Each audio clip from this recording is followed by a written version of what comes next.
مستند اسلامک وظائف کے لیے روحانی ٹی وی مولانا انیس کو سبسکرائب کریں۔ روحانی ٹی وی مولانا انیس۔ بسم اللہ الرحمن الرحیم۔ السلام علیکم ورحمۃ اللہ وبرکاتہ۔ سامعین محترم، 9 ذی الحج کو یوم عرفہ ہے۔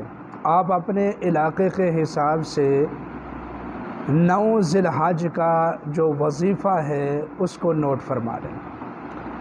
یہ وظیفہ ہے کاروباری معاملات کو بہتر کرنے کے لیے، بندشوں کو اور ہر قسم کی رکاوٹوں کو دور کرنے کے لیے انتہائی مفید ہوگا، اور انشاءاللہ العزیز ایک مرتبہ آپ اس وظیفے کو کر لیں تو سال بھر میں یقین سے کہتا ہوں کہ رزق کسی صورت میں بھی انشاءاللہ ختم نہیں ہوگا۔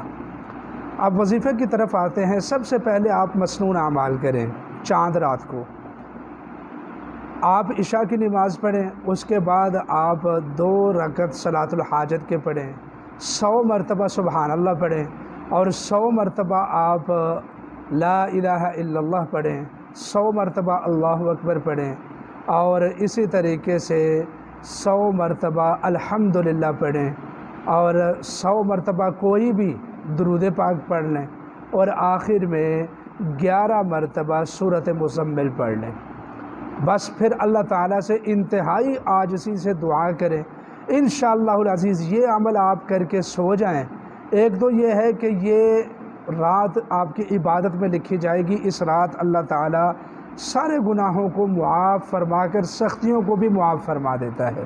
تو بہرحال ایک مرتبہ یہ عمل کریں انشاءاللہ العزیز، اس کے بعد سارا سال بارش کی طرح رزق آسمانوں سے برسے گا، اور کبھی بھی کوئی کمی واقعہ نہیں ہوگی انشاءاللہ العزیز۔ والسلام۔